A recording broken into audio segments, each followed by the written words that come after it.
Okay, this is part 3 of trying to prove that Jesus isn't Christ. I don't want to go into too much detail because a lot of these next chapters are just about Jesus doing miracles. Although I can't 100% prove that these stories aren't true, I can say that the majority of these stories are just very, very vague and they hardly give any detail. For example, this is one of the stories. Chapter 8. Jesus heals a leper. And behold, there came a leper and worshipped him, saying, Lord, if thou wilt, thou canst make me clean. And Jesus put forth his hand and touched him, saying, I will, be thou clean. And immediately his leprosy was cleansed. It's very, very vague. There's very little description. It's completely impossible. But at the same time, I can't 100% prove that these stories aren't true. Likewise, no one can prove that there's actually any truth behind these stories. Hence, talking about them would lead nowhere. What I can say, however, though, is that what Jesus says next after healing this guy just doesn't make any sense. And Jesus saith unto him, See thou tell no man, but go thy way, show thyself to the priest, and offer the gift that Moses commanded for a testimony unto them. So he's healed someone, and now he's telling that person to not tell anyone about the miracle that he's just done,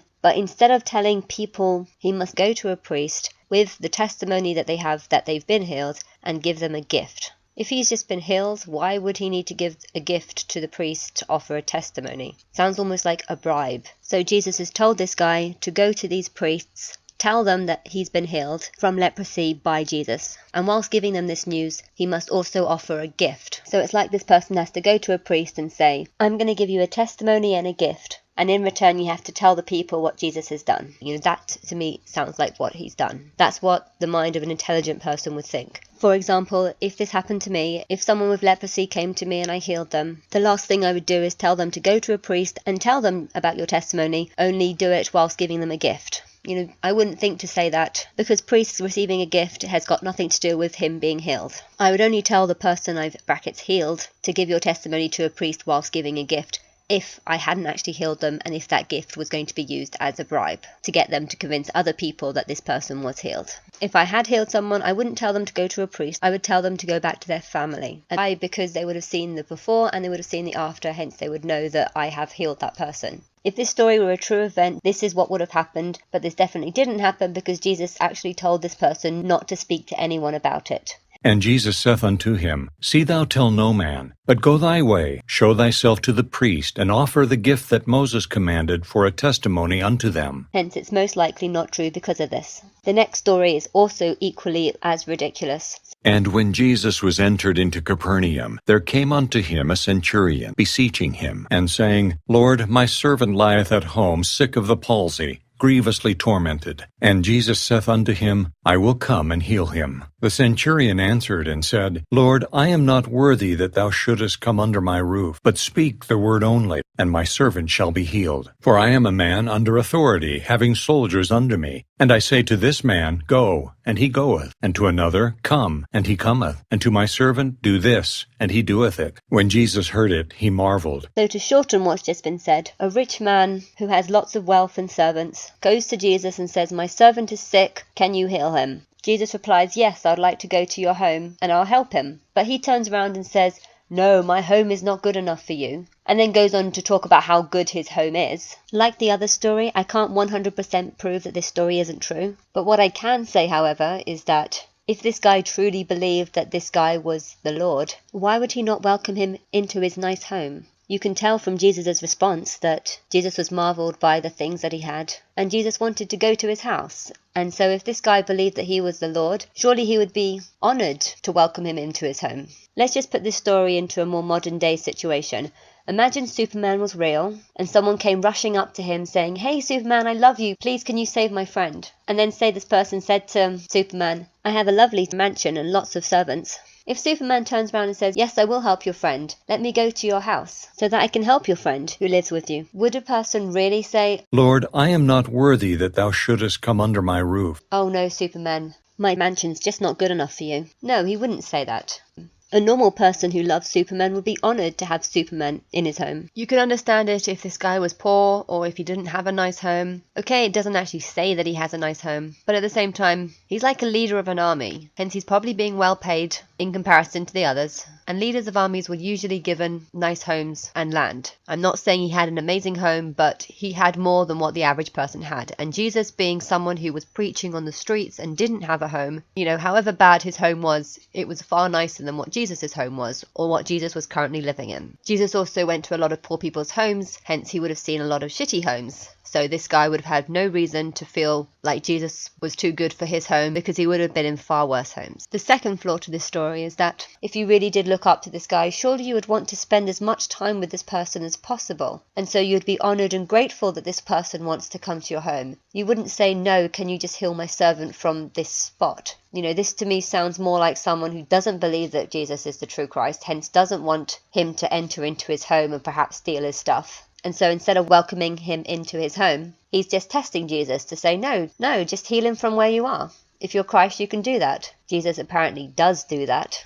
But because there's so much error in this story, it just can't be true. The third error is that this guy says, oh no, you can't come into my home because you're too good for my home. But the question is, how does that prove that he's got faith in Jesus? The centurion answered and said, Lord, I am not worthy that thou shouldest come under my roof, but speak the word only, and my servant shall be healed. For I am a man under authority, having soldiers under me. When Jesus heard it, he marveled, and said to them that followed, Verily I say unto you, I have not found so great faith, no, not in Israel. How does that show faith in him? I would say he has faith in Jesus if he said, oh, Jesus, you want to come to my home? Yeah, do so. Come. I'll introduce you to all my servants. I'll introduce you to all the people that work for me, all the people that are below me. I'll introduce you as the Messiah. And then you can go and do the miracle and heal my servant. Why would I want you to do this? Because I have faith in you. I have faith that I can introduce you to my friends as the Messiah. And I have faith that after I've introduced you and after I've welcomed you into my home, you will then go and heal my servant. That shows faith. But him saying, oh no, you're too good for my home, I want you to just heal him right now. How does that show faith in him? That's just a test saying, I want you to heal him now, and if you don't do it now, I don't believe you. Also, it says that he was healed that same hour. And Jesus said unto the centurion, Go thy way, and as thou hast believed, so be it done unto thee. And his servant was healed in the selfsame hour. It doesn't sound like this guy comes back. So how the hell would the writers know that he was healed in that same hour? In fact, most places in the past, you had to walk everywhere, so it would probably take him about an hour to get home. Is he really going to come all the way back to tell the writers that, yes, you healed my servant in that same hour?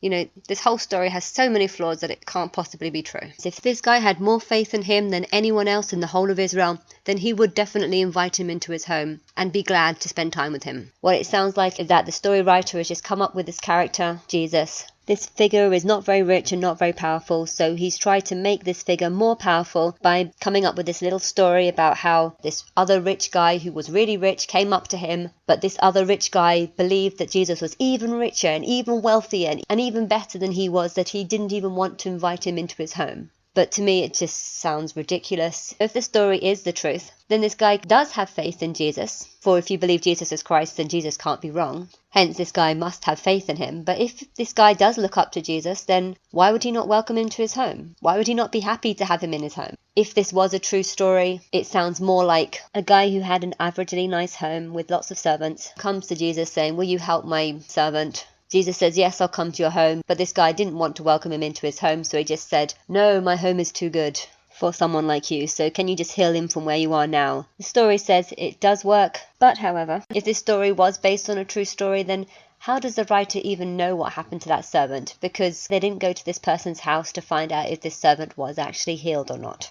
The last point I want to make is that if Jesus could heal him from a very long distance, then why didn't he just suggest it at the beginning? If this person really is suffering, then why didn't Jesus suggest just helping him as soon as possible? That way he doesn't have to suffer as much. Lastly, there's another point that I need to mention, which is that I took out verse number 12. Why? Because it had no relevance to anything said in the story. It made no sense. And I say unto you, that many shall come from the east and west, and shall sit down with Abraham and Isaac and Jacob in the kingdom of heaven. But the children of the kingdom shall be cast out into outer darkness. There shall be weeping and gnashing of teeth. People coming from the west and the east to sit with some people that died thousands of years beforehand. Oh, and the people of the kingdom are going to be in total darkness. You know, this verse has got nothing to do with anything that's been said in the story, so I have no idea why it's there. I can say, however, though, people seem to be in complete darkness as to how ridiculous these stories really are. I would love to create a film where I make lots of different scenes about things that Jesus does, only kind of emphasize how ridiculous some of these stories are. You know, show the wealthy man say to this poor-looking person who doesn't have a home, "You're not welcome in my home because you're too good for my home."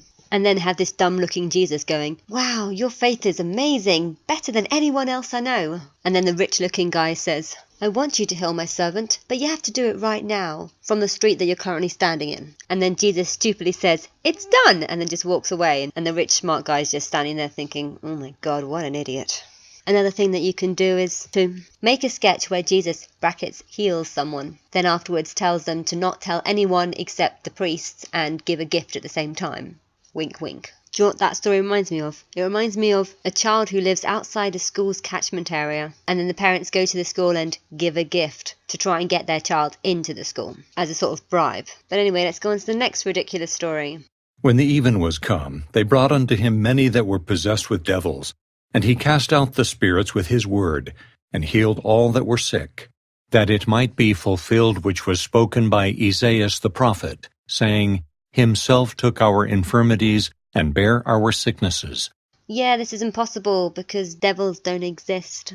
Duh. But whether you believe in them or not, he hasn't fulfilled the prophecy here. Why? Because our weaknesses and our sicknesses, well, these are things like colds, flus. These are things that the average person goes through. The average person does not go through demon possession. It's a prophecy saying that when the Christ comes, the Christ is going to go through the average person's sickness. Himself took our infirmities and bare our sicknesses. And the average person does not suffer from being possessed by demons. Also, nowhere in this particular prophecy does it say that this Christ figure is going to heal people's problems. It doesn't say he's going to fix it, he's just going to take it on. That could mean anything. That could mean take it on as in he's going to get these things too and suffer from them in the same way that humans would suffer. And that would be a good thing for a Christ to do. Why? Because then this Christ will know how the average person would feel. How it would feel to have to move out your home because you're being evicted, or to not have very much money, or to suffer from depression, or to feel suicidal. You know, if Christ is going to be one of us and judge people fairly, Christ will need to know how these things feel for this person to make a good assessment as to whether or not someone is good or bad.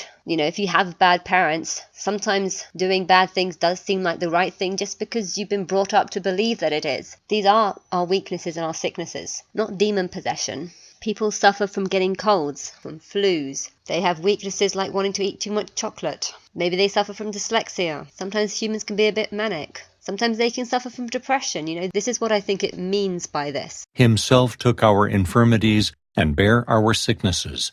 Okay, I'm not saying that Jesus, if he was real, didn't go through these things, but these books of Jesus are trying to say that Jesus is fulfilling prophecies because he's taking demons and devils out of people. Hence, he's taking on people's weaknesses, but he's not taking them on. If he's doing this, he's getting rid of them, but you can't get rid of something that doesn't exist. And this prophecy doesn't say anything about healing people, so what has this prophecy got to do with demon removal? Surely this verse would be talking about the average weakness that the average person suffers, and not referring to something about demons and devils. The number of cases of demon possession in this world is extremely rare, and if it is known, it's usually in the middle of nowhere and is later proven to be fake. These verses here are trying to say that Jesus is fulfilling prophecy because he's taking demons out of people, but the prophecy that they're referring to has nothing to do with healing or demon possession. And so this book is clearly wrong. Now when Jesus saw great multitudes about him, he gave commandment to depart unto the other side. And a certain scribe came and said unto him, Master, I will follow thee whithersoever thou goest. And Jesus saith unto him,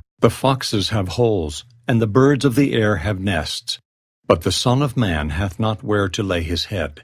That there is another laughable response. Why? Because foxes have holes because they dig their own holes. Birds have nests because they gather the twigs and they create their own nest. And he's saying that he doesn't have a home. But the Son of Man hath not where to lay his head. Why? How does this make sense? What is he trying to say? Nests and holes don't just fall out the sky, you know. The creatures create their own home. And if he's not doing that, then is he just lazy? How is that proving that he's Christ?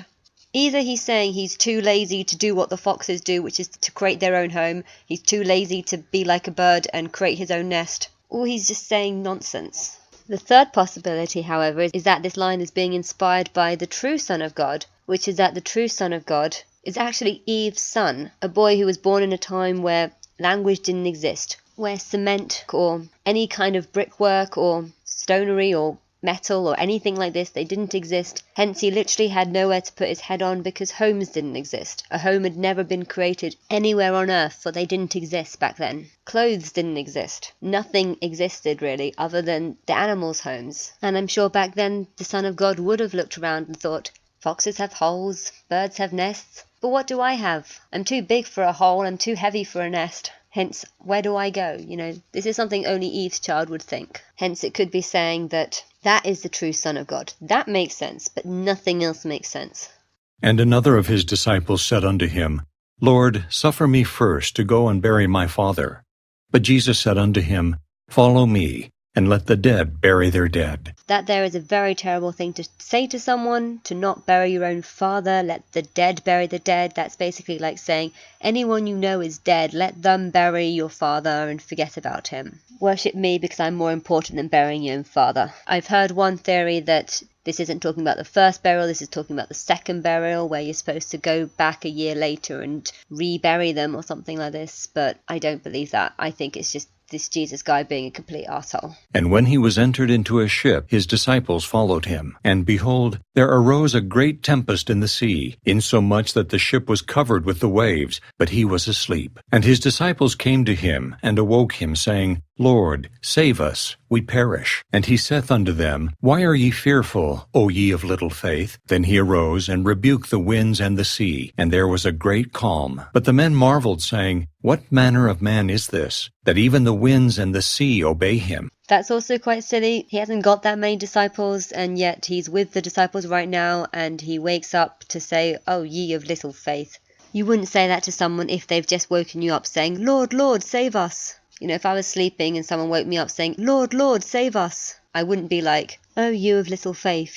They've just woke me up saying, save me. So they want help and they've come to me for help. So why would I think that they don't have any faith in me? The fact that Jesus woke up to the words of these disciples saying, save us, that kind of indicates they do have faith in him, hence why they're waking him up. So him reacting in this way is a contradiction to what they've just said. They're scared, yes, but that's because the person they have faith in is asleep, and they think they're about to die. Also, there's another contradiction, which is that this storm is supposed to be really, really bad, and yet Jesus can just sleep through it, so hence it can't be that bad. If it was really bad that it covered the whole boat, surely it would be impossible to stay asleep through something like that. Hence the story can't be true. 2, if someone did wake up, they wouldn't remain calm and just be like, oh, ye of little faith. These are your disciples. Surely you'd treat them a little bit better than just getting angry at them because they think they're going to die any second now. Out of all the stories, the next one's the most ridiculous story, which is the story where there's 2 people that are possessed. And then they say to Jesus, So the devils besought him, saying, If thou cast us out, suffer us to go away into the herd of swine. And he said unto them, Go. And when they were come out, they went into the herd of swine. And behold, the whole herd of swine ran violently down a steep place into the sea, and perished in the waters.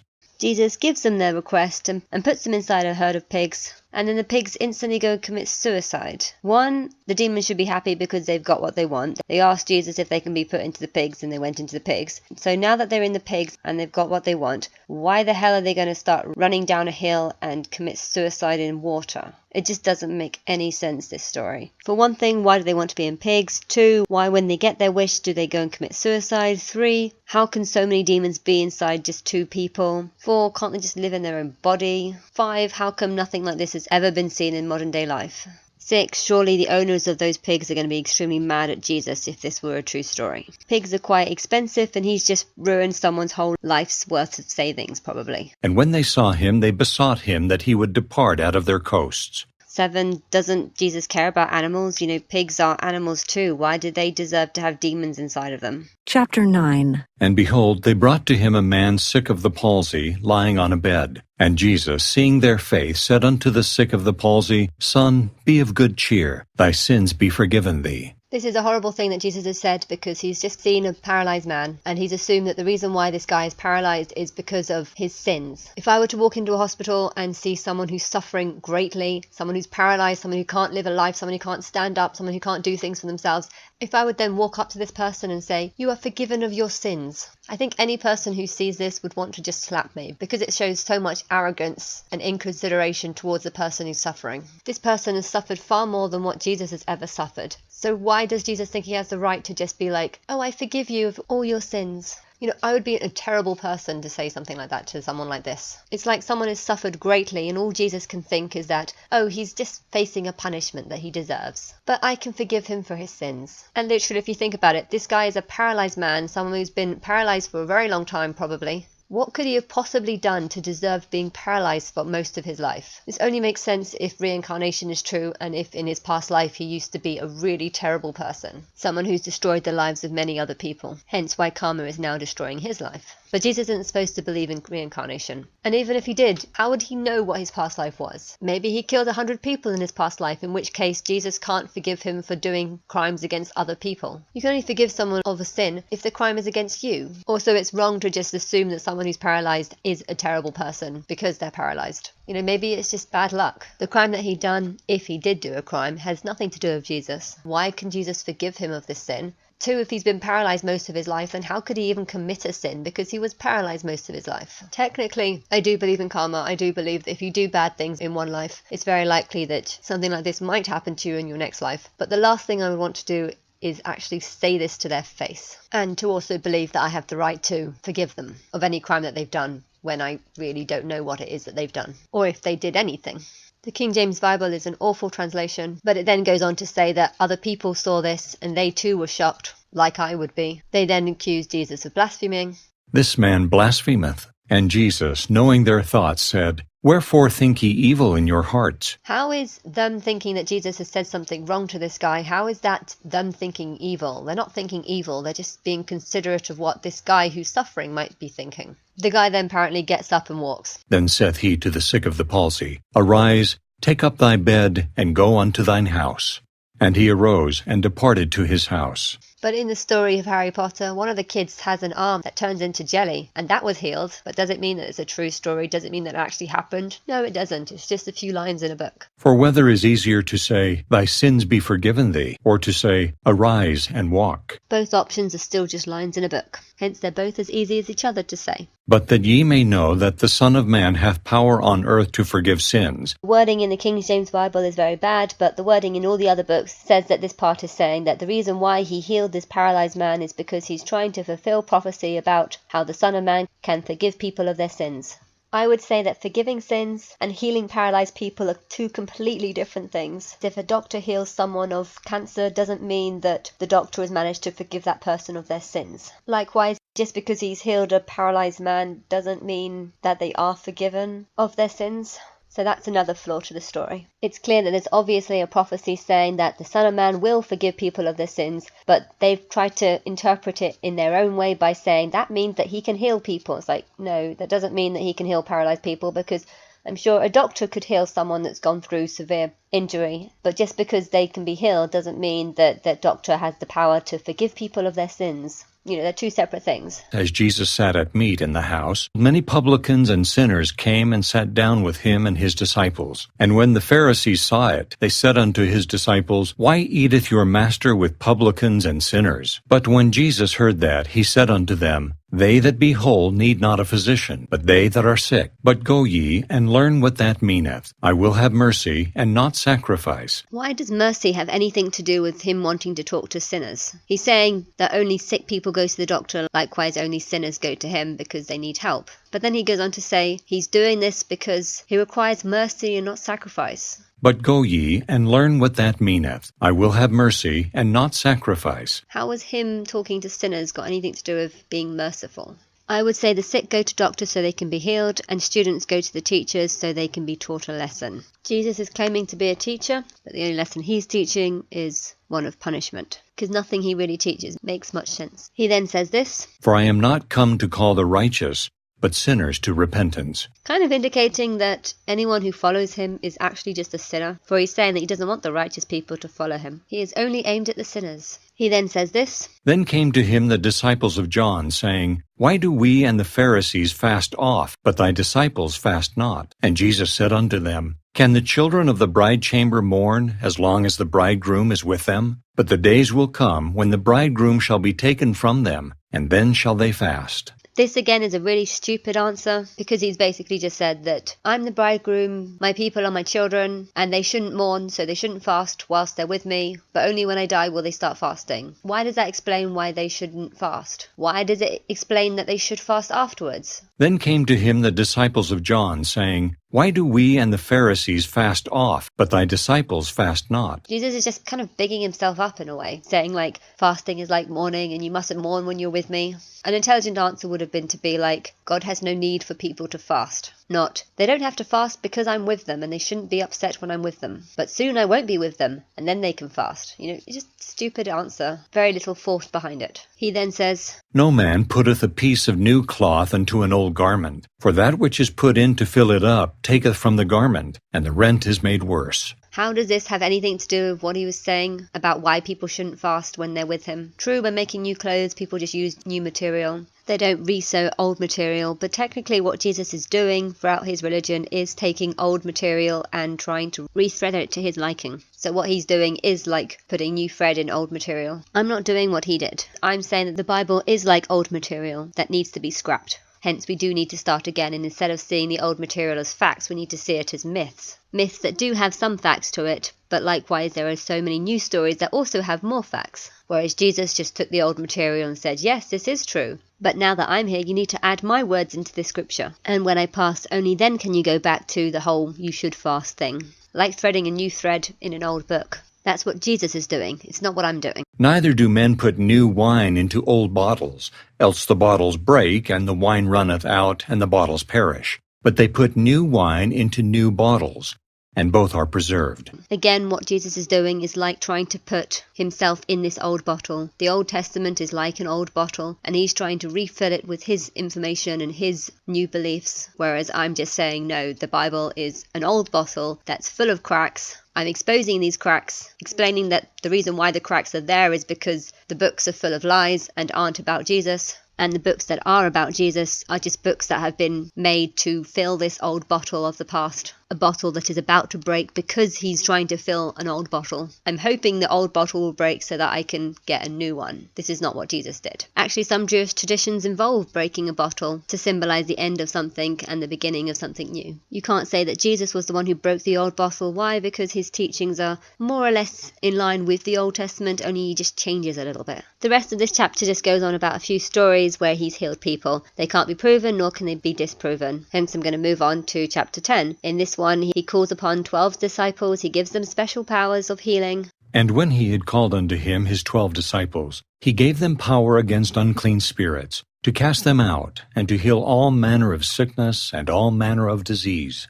But he also at the same time tells them to go around telling people, But go rather to the lost sheep of the house of Israel. And as ye go, preach, saying, The kingdom of heaven is at hand. This is an obvious lie. Why? Because it happened 2,000 years ago and the kingdom of heaven didn't actually come. If I went around telling people that the kingdom of God is come, and then for the next 2,000 years nothing but war, chaos and murder continues on earth, I would obviously be wrong. Okay, it's slightly different now. Why? Because we have really good technology. Hence, I think heaven can be reached by some people.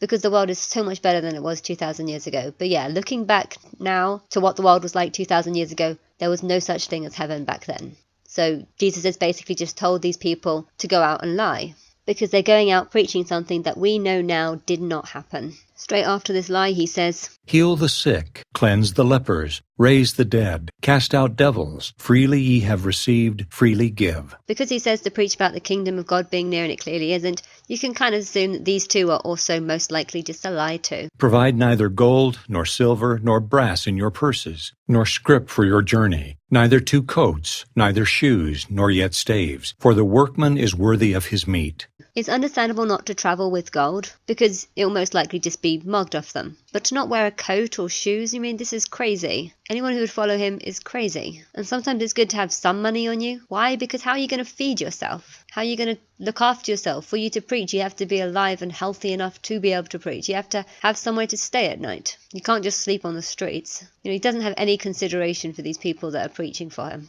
Without shoes, you're going to end up with cuts all over your feet. Behold, I send you forth as sheep in the midst of wolves. Be ye therefore wise as serpents, and harmless as doves. But beware of men, for they will deliver you up to the councils, and they will scourge you in their synagogues. And ye shall be brought before governors and kings for my sake, for a testimony against them and the Gentiles. This is what Jesus is saying to the 12 disciples who preached for him. But if you think about it, you know the story about most of the 12 disciples. Most of them weren't really taken up in front of governors. Most of them were just executed. Hence they weren't saved. And ye shall be hated of all men for my name's sake, but he that endureth to the end shall be saved. Most of them were just executed. Hence they weren't saved. As if what their words were saying is from God. But when they deliver you up, take no thought how or what ye shall speak, for it shall be given you in that same hour what ye shall speak. For it is not ye that speak, but the Spirit of your Father which speaketh in you. Then why is it that we don't really know what their last words were? This is just a terrible preaching. Jesus is saying to these 12 people that whatever you say, it's not of yourself, it's of God. A lot of people believe that what they say is a message from God. It's just lies fed into them by the stupid belief that Jesus had the power to do something like this. I don't believe that what Jesus is saying here is the truth, but I do think it's a prophecy of what will happen to the real Christ, the mother and the father, when they come. For I believe Adam and Eve are the real parents, and so everyone on earth are siblings through them. And the brother shall deliver up the brother to death, and the father the child. This is prophesying that the father won't help his children. And the children shall rise up against their parents, and cause them to be put to death. This is prophesying that the people will reject Babylon the Great and Satan their father, and try and put them to death by calling them evil. And ye shall be hated of all men for my name's sake, but he that endureth to the end shall be saved. But when they persecute you in this city, flee ye into another. This is prophesying that when the Messiah comes, she will live in a city, she'll get persecuted and then flee to another city. This is exactly what I've done. I lived in London and then I moved to Birmingham, not of my own choice, but literally because I was kicked out my mildly cheap studio flat because my neighbours thought that my massage work was actually prostitution. The place I went into next was just really expensive, and like 90% of my earnings was going on rent, so I had to leave. I had no choice. For verily I say unto you, ye shall not have gone over the cities of Israel till the Son of Man be come. Manchester is the only other city that I haven't lived in, but 2 out of 3 is not bad. And yes, I'm waiting for the Son of Man because I believe this Son of Man is actually my son in a past life, who's been reincarnated and now is going to be my future husband, a man called Martin Dodd. The disciple is not above his master, nor the servant above his Lord. My only real lord is myself, but back then I did feel like a servant because I was only just able to afford my rent. It's horrible, but just because I didn't have that much money doesn't mean that I'm below others. It is enough for the disciple that he be as his master, and the servant as his Lord.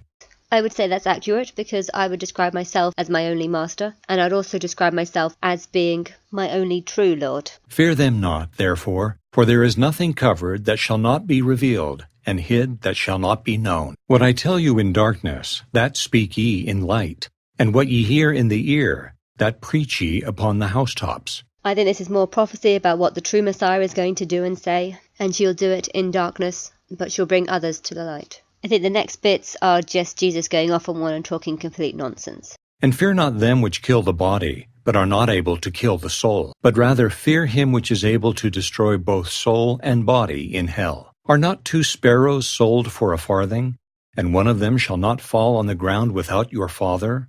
But the very hairs of your head are all numbered. I mean, what in the fuck is he saying? Whosoever therefore shall confess me before men, him will I confess also before my Father which is in heaven. But whosoever shall deny me before men, him will I also deny before my Father which is in heaven. I think this is a prophecy saying that when they get together, she will introduce people that she likes to the Father. Likewise, the Father will introduce people that he likes to the Mother. Although I don't think the Mother's going to really want to see people. Why? Because if the singers and celebrities have spent years persecuting the Mother, then the Mother's not going to want to meet all of the Father's friends. Think not that I am come to send peace on earth. I came not to send peace, but a sword. For I am come to set a man at variance against his father, and the daughter against her mother, and the daughter-in-law against her mother-in-law. And a man's foes shall be they of his own household. What Jesus just said here is just proving that he's not the Christ. The Christ is supposed to bring peace, not war. I don't think the Christ, if it's myself, really would bring instant peace or anything. I think it would bring arguments first, but I think things will get better in the long run. I don't claim to come bringing instant peace and lots of treasures, no. But I'm not as bad as Jesus. I don't come meaning for people to argue with each other. What will happen will happen.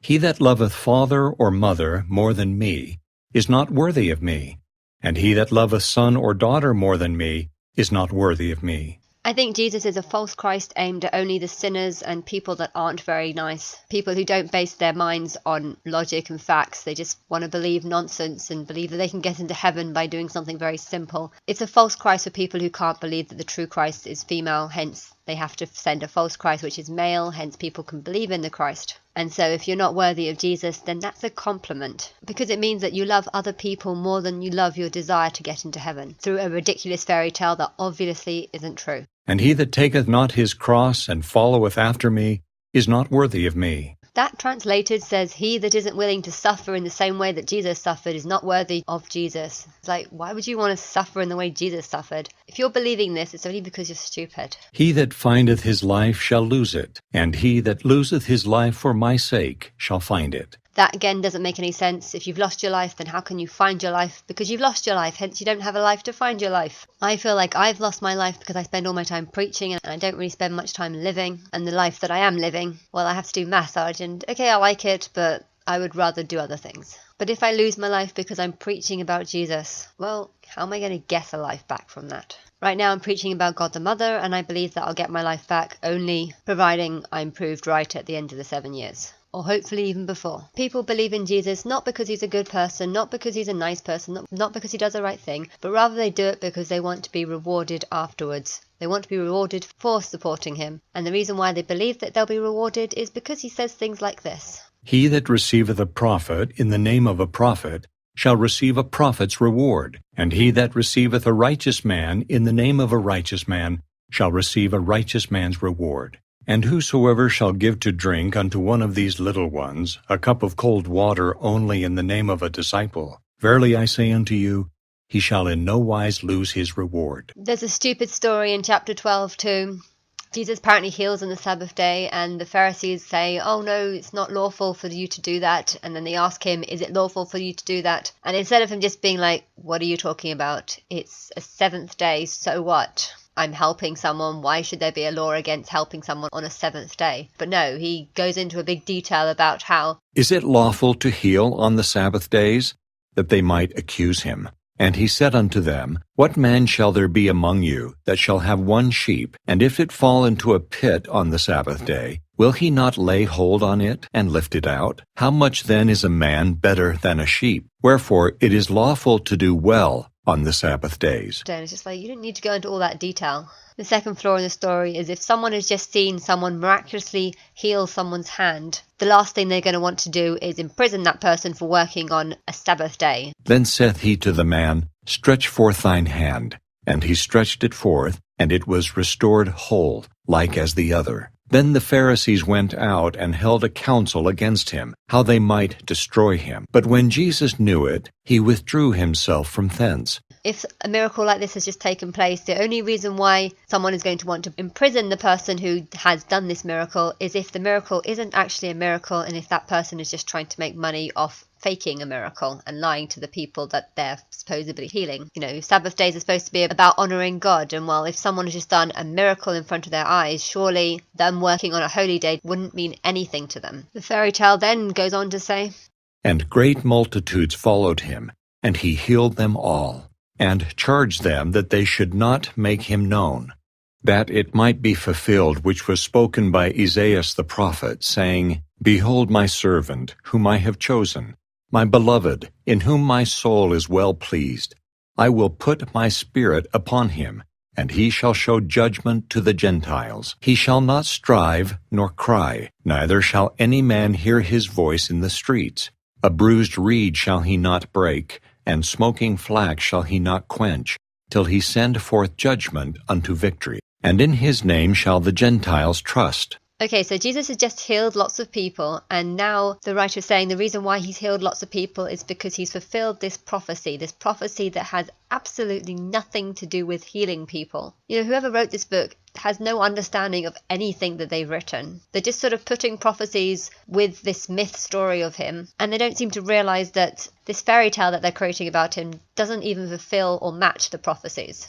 For example, what is the first part of the prophecy? Behold my servant, whom I have chosen, my beloved, in whom my soul is well pleased. Why would a father call his son my beloved? You know, this sounds more like a relationship. Okay, one of the members is called a servant. Behold my servant. So it doesn't sound like it's a good relationship. It sounds like an abusive relationship where one is just being used and treated like a servant when they shouldn't be. But at the same time, why would a father call his son his servant? That makes even less sense. And then it also says, of whom I've chosen. Whom I have chosen. A father doesn't get to choose what kind of son they have. No, you don't choose your son. You give birth to them and you accept what you get. You do, however, you choose who you want to have a relationship with. I believe in reincarnation, hence I believe this is why God in spirit did choose who she wanted to be as her son, because she chose the soul that she wanted to be her son. And then the son died and is going to be reincarnated as her partner and lover. And so for that reason, he's like a servant because he's going to have to help her. He's like a son because she physically gave birth to him when she was Eve. And he's going to be her beloved because he's going to grow up to be her husband. And because when she's outside time, she could see the beginning from the end, she therefore could choose which soul she wants to be her son. That kind of makes sense. But if Jesus is just generally the normal born son of God, and if reincarnation doesn't exist, then God didn't choose Jesus. And God wouldn't say that he's his beloved. The prophecy says, my beloved, in whom my soul is well pleased. But Jesus isn't helping God. Jesus is healing thousands of sick people who are all supposed to be sinners who have rejected God. If they have all rejected God, then why would God love his beloved son so much? I'm so pleased that you're helping the people that have rejected me and don't want to have anything to do with me. You know, it doesn't make sense. But if God has the power to do everything, then surely God not giving people these diseases would have been just the better solution. You know, these people are supposed to be healed because Jesus is forgiving them of their sins. But technically, if people could be healed just from having their sins forgiven, surely God could just forgive their sins up in heaven. Why does he need Jesus to do his dirty work, or clean work, should I say? You know, this prophecy sounds like it's talking about a relationship, a couple who are in love with each other. My beloved, in whom my soul is well pleased. Doesn't sound like God in spirit, who allowed humans to get all these diseases, is happy with his beloved son because he goes and takes demons out of people and stuff. I will put my spirit upon him, and he shall show judgment to the Gentiles. This part's incorrect because Jesus is supposed to be preaching in Israel, and Israel isn't supposed to be the Gentile nation. So yeah, he's doing this so-called judgment in the wrong place. Also, I thought showing judgment is supposed to mean like criticism. It's not supposed to be anything to do with healing. Judgment is where you make a judgment. It's not where you go around healing people of their diseases. He shall not strive nor cry. Jesus hasn't fulfilled that prophecy because him crying out to the Lord is something that he's supposed to have done. Neither shall any man hear his voice in the streets. Jesus hasn't fulfilled this part of the prophecy. Why? Because he's preaching in the streets. Multitudes are supposed to be following him, hence people are hearing him in the streets, hence he's not fulfilling this prophecy. I, however, am not crying out to the Lord because I don't believe in the Lord. I think it's just myself and my partner. I would love to cry out on the streets, but I'm not that type of person. I don't mind waving a sign around on the streets, but crying out to people is not something that I do, or it'd be way too embarrassing. Jesus, however, was talking to large groups of people. For large groups of people to hear him, he has to sort of speak loudly to this crowd of people. And because he's speaking loudly to a crowd of people, yes, this is counted as him crying out to people on the streets. And the prophecy says that this is something this person won't do, and Jesus is doing it, hence he's not fulfilling it.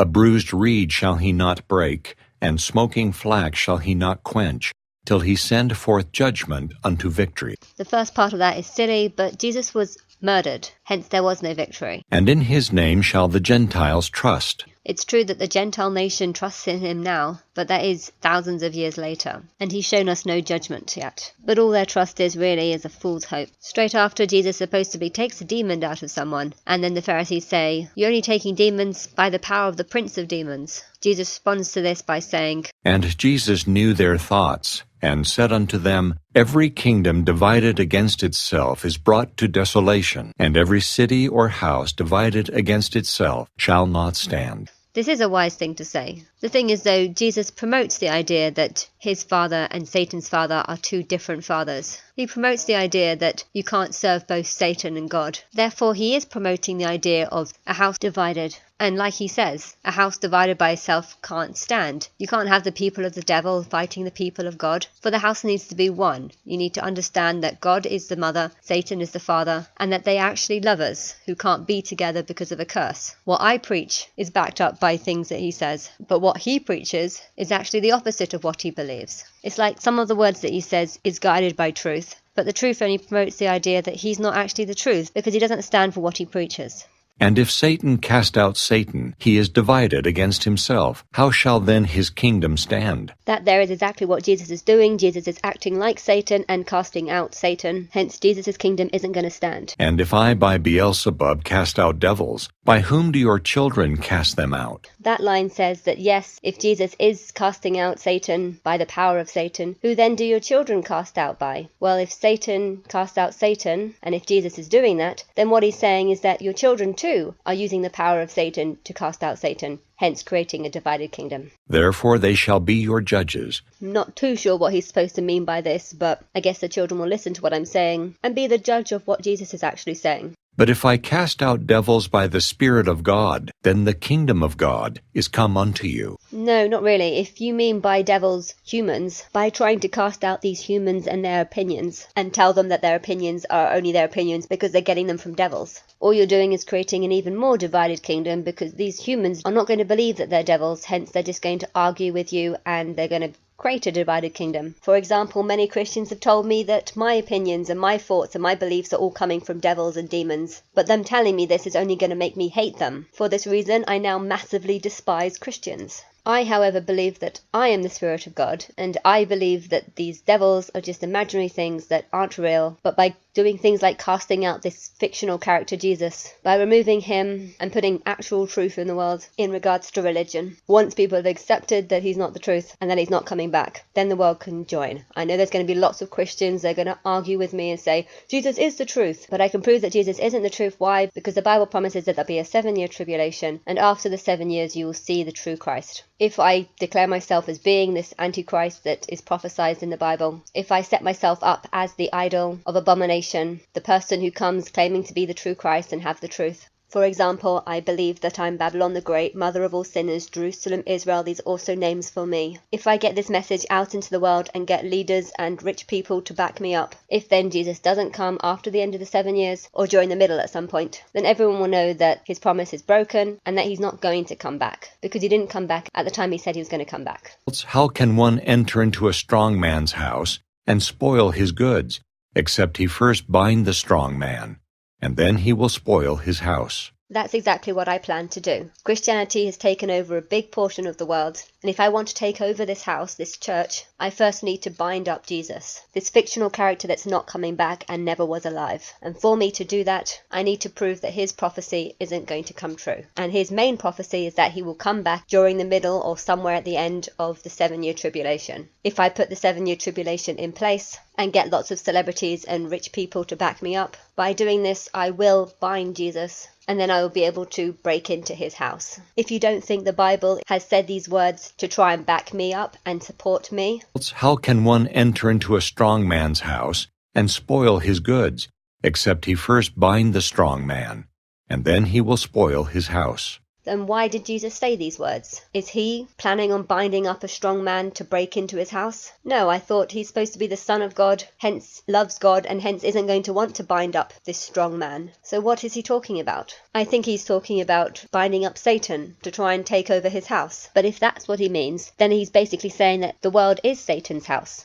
I think that's the truth because I believe that Satan is the father, this monkey who we've all evolved from. And that's exactly what Jesus is trying to do. He's trying to bind up this father figure so that he can put himself in this position and steal what the father has. But this is what he says to the Pharisees to try and prove how he's not casting out devils from people by using the power of Satan. And all the people were amazed and said, "Is not this the son of David?" But when the Pharisees heard it, they said, "This fellow doth not cast out devils, but by Beelzebub, the prince of the devils." And Jesus knew their thoughts, and said unto them, "How can one enter into a strong man's house, and spoil his goods, except he first bind the strong man, and then he will spoil his house. So how does what he just said got anything to do with him trying to use that as evidence that he's not using the power of Satan? It's like, imagine if I just healed someone and someone comes up to me and says, "You're using the power of Satan to remove Satan." And then I responded by saying, "Oh no, I'm binding Satan because that's how I steal his house." You know, what he said and what he's doing, there's just no relation. For how he responded doesn't prove that he's not using the power of Satan to heal people. Also, what the Pharisees said, "This fellow doth not cast out devils, but by Beelzebub, the prince of the devils." this just doesn't make any sense. For why would Beelzebub help Jesus to remove demons from people? Surely Beelzebub is like the king of demons, hence he would want the demons to be in people, hence he wouldn't help Jesus remove them from people. It's true that people will help Jesus remove the father, who is Adam, because by doing that they'll just create more division. But why would Beelzebub want to remove Satan? Or devils? Because they're supposed to be the same thing. "He that is not with me is against me." Here's more evidence that Jesus is trying to create division and not unity. It's true that I say the same thing. If you don't believe me, then I guess you're against me. But at the same time, I don't say that you're only going to get into heaven if you believe in me. I don't say you're going to go to hell if you don't believe in me. I don't say you're possessed by the devil if you disagree with me. You know, if you don't agree with me, fine. You have a right to have your own opinion. I just think you're a little bit stupid if you believe in Jesus. If you do, however, believe in me, then likewise, I don't suggest you go round telling people that they're going to go to hell. Jesus told his followers to preach about the good news and kind of just accept that if they don't believe you, then they're going to go to hell, so there's no point in trying to save them. Why? Because if they don't believe, then they deserve to go to hell. You know, that's what Jesus said, hence by creating division. I say if they don't believe, then just let them not believe, but don't think anything badly of them, because it's their right to choose. And making the wrong decision isn't really going to affect them that much. "Wherefore I say unto you, all manner of sin and blasphemy shall be forgiven unto men, but the blasphemy against the Holy Ghost shall not be forgiven unto men. And whosoever speaketh a word against the Son of Man, it shall be forgiven him. But whosoever speaketh against the Holy Ghost, it shall not be forgiven him, neither in this world, neither in the world to come."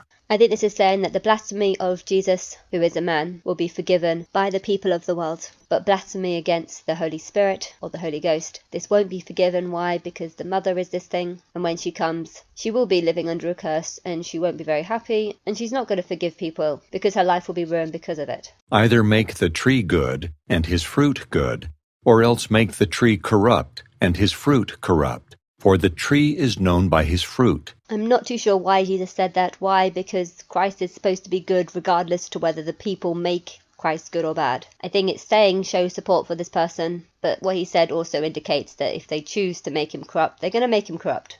"O generation of vipers, how can ye, being evil, speak good things?" That makes no sense. He's just called everyone in the world evil, saying that because you're evil, you can't therefore say anything good. That's ridiculous and complete nonsense. He then talks about how, "For out of the abundance of the heart the mouth speaketh." and because you speak evil. Just makes no sense, because if you speak from your heart, usually you say good things.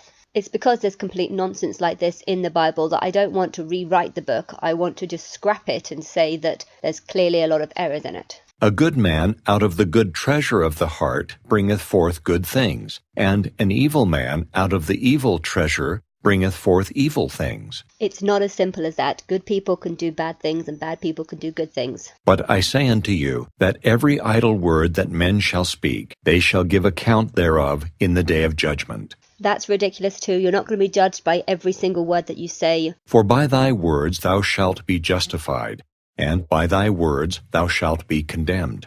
Most people say lots of contradicting things throughout their life, hence it's impossible to judge someone by every word that they say. Then certain of the scribes and of the Pharisees answered, saying, Master, we would see a sign from thee. But he answered and said unto them, An evil and adulterous generation seeketh after a sign, and there shall no sign be given to it, but the sign of the prophet Jonas. So one of his followers had asked for a sign, and he's basically said no. Only evil people seek after signs. No, it's smart people seek after signs because they want evidence that they can have real hope in. For as Jonas was 3 days and 3 nights in the whale's belly, so shall the Son of Man be 3 days and 3 nights in the heart of the earth. The story of Jonah is about a man who was punished because he didn't want to preach in a particular area, so God punished him by sticking him inside a whale for 3 days. How is that going to be a sign that Christ has returned?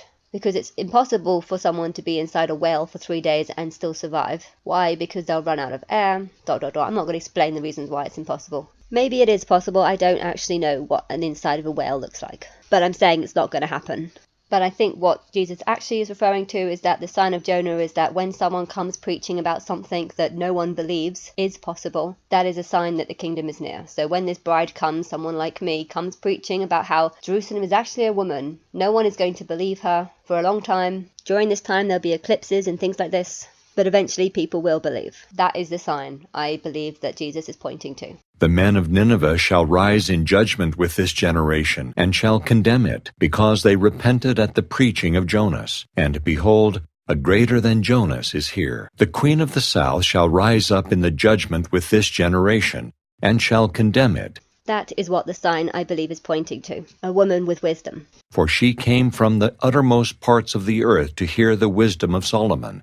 And behold, a greater than Solomon is here. That is what the sign I believe is pointing to. A woman with wisdom.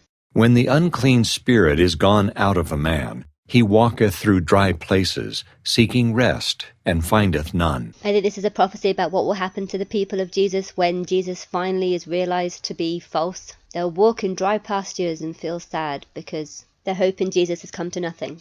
Then he saith, I will return into my house from whence I came out. And when he is come, he findeth it empty, swept, and garnished. So he will return to the house of the mother, the true house that existed at the beginning of the timeline. Only now it will be garnished and swept.